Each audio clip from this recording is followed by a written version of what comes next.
मित्रांनो, तर आज मी या व्हिडिओमध्ये तुम्हाला रातांबे कसे पाडतात ते दाखवणार आहे.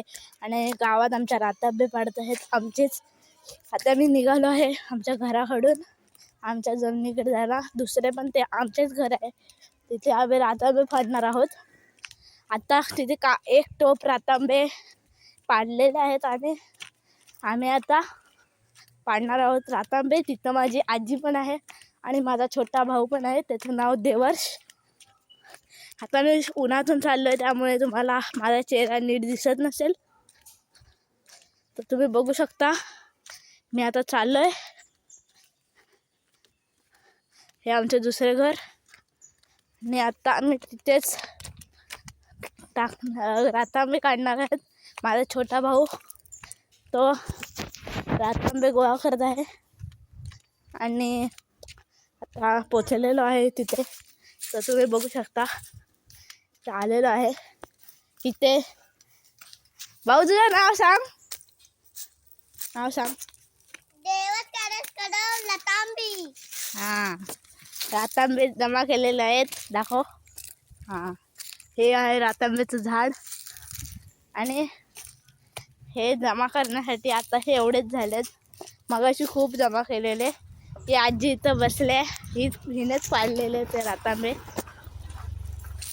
अजून हे बघ रातांबे. आता आजी रातांबे पाडत आहे, तुम्ही बघू शकता. अशी काठी घेऊन ते रातांबे पाडायचे असतात आणि हे रातांबे पाडतायत, तुम्ही बघू शकता. रातांबे पडलेले आहेत आणि ह्याच रातांब्याचं पुढे कोकम बनवतात, ते मी तुम्हाला पुढच्या व्हिडिओमध्ये दाखवणार आहे. तर आता बघू शकता किती रातांबे आहेत झाडावरती. धरले होते पण ते पाडून पाडून संपवले. आजी असा त्या काठीला पुढे घळ लावलेला आहे. घळ नाही, आजी पाडत आहे, बघू शकता.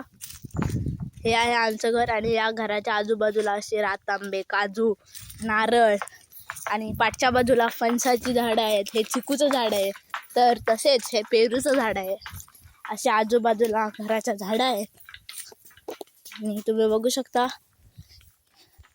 इथे पाटी आंब्याचं पण झाड आहे. हे आमच्या पाठच्या घराचा नजारा. हा माठ लाकडाचा ताजा काजू धरलेला आहे, बघू शकता. काढ काढ काढ काढ काढ तो. देवाने हा काजू काढलेला आहे, दाखव काजू. हां, आता आम्ही थोड्याच वेळात संध्याकाळी वगैरे हे रातांबे फोडायला घेणार आहोत.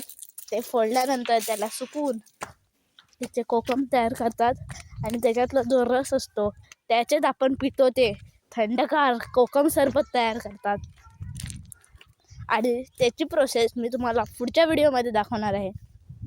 धन्यवाद. व्हिडिओ आवडला असेल तर कमेंटमध्ये सांगा कसा वाटला ते व्हिडिओला लाईक करा, शेअर करा, सबस्क्राईब करा. थँक्यू.